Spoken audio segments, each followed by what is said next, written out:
নমস্কার, আমি কাকলির রান্নাঘরে আপনারা সবাইকে স্বাগতম। আশা করি সবাই ভালো আছেন, সুস্থ আছেন।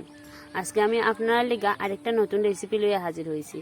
আজকে আমি একদম ঘরোয়া পদ্ধতিতে আমি গড় যেরকম রান্না করি এরকম একটা রেসিপি লইয়া হাজির হয়েছি। যদি তোমরা ভালো লাগে তো তোমরা ভিডিওটা দেখো।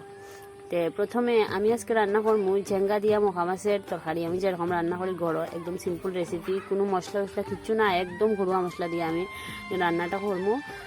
প্রথমে আমি মাছটারে লাল লাল করে ভাজি লিয়েছি লবণ হলুদ আর মরিচের গুঁড়া দিয়ে মাখাইয়া। এরপরে আমি ওই কড়াইয়ের মধ্যে একটু তেল দিয়ে দিলেছি কিছু খালি জিরাটা বাজে গেলে আমি দিলেছি কিছু পেঁয়াজ কুচি।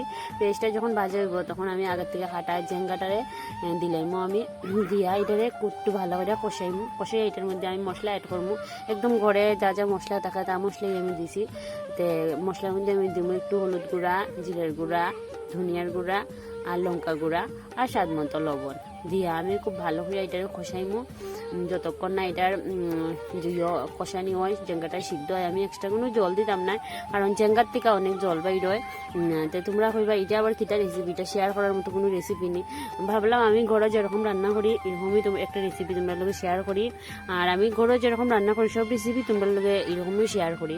তো আজকে রেসিপিটা একদম সিম্পল আর কি। তো গরমের মধ্যে বেশি হেভি খাওয়ান খাইতে ভালো লাগে না, তো সিম্পল রেসিপি এটা রান্না করছি। তো ভাবলাম সিম্পল রেসিপি তোমরা লোকে শেয়ার করি।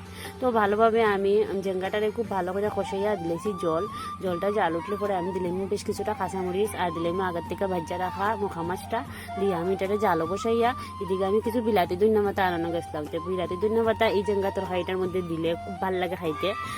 কারণ আমি যে সময় রান্না করি যদি আমার থাকে বিলাতি ধনিয়া পাতা আমরা বাড়িতে দিলে আমি বিলাতি ধনিয়া পাতা দিই।